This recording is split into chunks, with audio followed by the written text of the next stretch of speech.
What's up YouTube? Capital G here. Would you like to design the next broken Yu-Gi-Oh card for some of your favorite legacy archetypes like Mermail, Lightsworn, or Frogs? Well, if so, Konami is going to be giving you the opportunity to do just that later this year. What the heck is the 2020 Create a Card Project? When is it going to take place? And Cap G, just shut up and tell me about how I can get a new broken Mermail card because I haven't been popping off with that deck since Nephthibis came out. Well, this is something brand new, and yes, I do understand that I'm like a day late, mainly because when you announce news on a Friday afternoon, it's like always historically the worst time to announce news. Everybody's focused on the weekend at that point, usually goes under the radar, but better late than never. And the 2020 Create a Card Project is going to be kind of like an NCAA basketball style tournament where Konami is going to group off a bunch of different archetypes,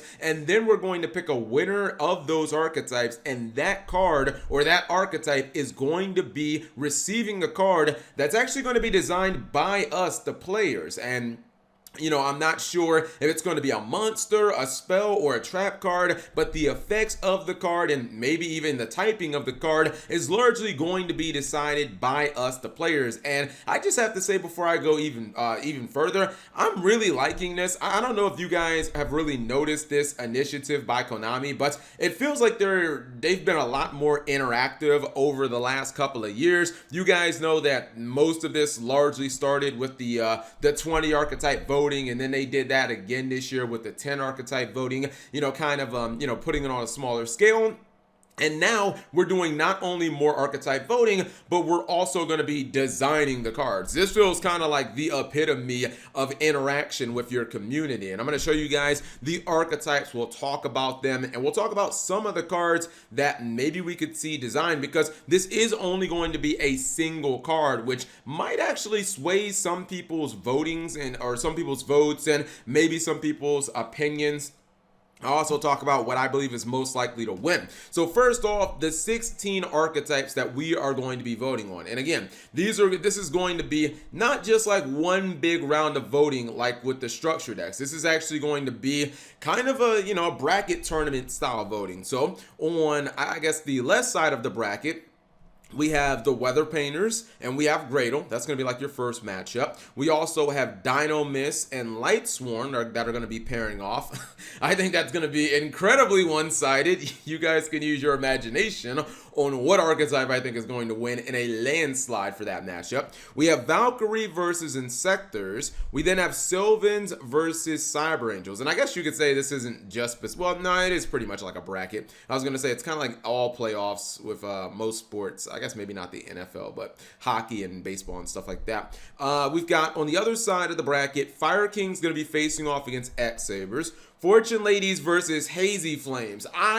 I'm not gonna lie, I was mildly triggered by the fact that Hazy Flames got in over Volcanics. I was like, bruh, we're gonna put one fire archetype in here. My man Payne has been trying to get a new piece of Volcanic support for like years, and we really out here trying to get Hazy Flames some cards.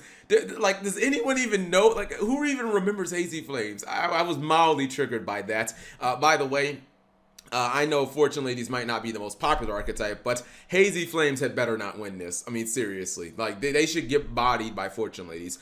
Continuing on, we have Mermail and Photon. And then finally, finishing up the bracket, we have Tech Genis and Frog. A lot of water players also noted this, that they felt like this was a little unfair, and I have to agree. We do have, we have the two biggest water archetypes, and I know some people say, well, Cap G, Dino Mist, and Gradles are both water too.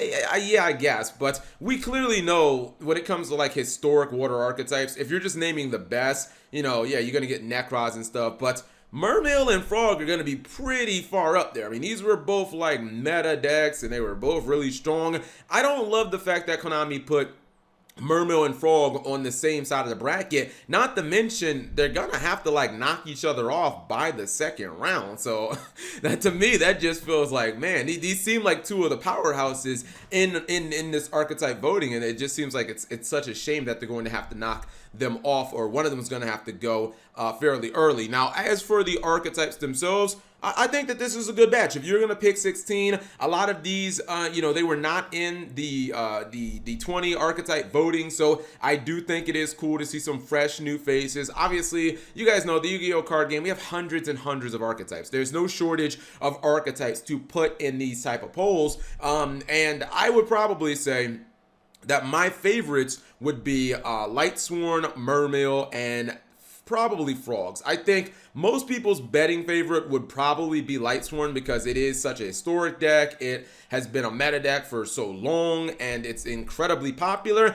However, I honestly think Mermail is probably going to win this. A lot of people remember the days of Zexal, the Pat Hoban days with Upstart Goblin, and when you were running Abyss Sphere, and then Mermail transitioned to Nephthybis and Diva, and it still has a lot of potential. I also have to, maybe talk about archetypes that can be saved with a single card. Like, can you really save an archetype like Cyber Angels with one card, or, Valkyries? I like Valkyries. I like them aesthetically. I think that they're a cool design, but they have so many bad cards, and their core kind of gameplay and win condition just seems like so terrible. How do you save that with one card? Mermail, I mean, just imagine if Mermail got another card like Nephthybis. That's easily, like, you could easily make Mermail a top 2 or 3 deck in the game by giving it another card that powerful. And by the way, some people will say, Cap, why did you put broken in the title? You can't just assume that it's going to be broken. The reason that I'm more or less saying broken is because I believe if Konami is just going to straight up let us design the card, even if there are some parameters that they want us to follow, like they have some ideas for spells, traps, and monsters that, they kind of want to be universal with these cards. In my opinion, the Yu-Gi-Oh community is just simply going to pick, we are going to pick the strongest combination of whatever the hell Konami lets us pick. Like, I believe we are going to design the best possible card, period. So that's why I'm essentially, maybe it's a little hyperbole to call it broken, but the Yu-Gi-Oh community, if we're going to design one card, we're not going to make some troll. We're not going to make a bad card. Like, maybe it's a possibility because, Ice Barriers won the last structure deck vote. Yeah, maybe it's a possibility that people will shut me up and freaking Hazy Flames will win, and I think that would be a shame, but I overall think that we are going to design the strongest card possible because we've never had anything like this in the history of the game. We've had created artworks of Yu-Gi-Oh players and duelists become cards, but Konami has never let us design a card. Now, this is really interesting. Now, I would probably say the reason that they chose one card is because they are just testing this out. They are trying to see how it is going to go before they, unleash the, or I guess open the gates and let us design like 5 cards or something like that. I do feel like that is ultimately going to be, down the line. Now, as for what set this is going to appear in, if it's going to be a TCG exclusive card, which I'm probably leaning towards, it'll be a TCG exclusive card. And although, this is speculation, if I were just going to take a wild guess, I'd say that there's a good chance this could end in, or this card could end up being in like Blazing Vortex, because that should be the first core booster set of the 2021 year. But you guys let me know what you think about this. I think this is awesome. I think this whole initiative of Konami trying to interact with us, the Yu-Gi-Oh players, more, have us design cards, have us let them know what archetypes we want to see support for instead of just randomly choosing. I think this entire thing is really good. And again, I really want to see how this plays out. I guess my dark horse would be can I call Frogs a dark horse if I think it's the third most likely? Maybe Insectors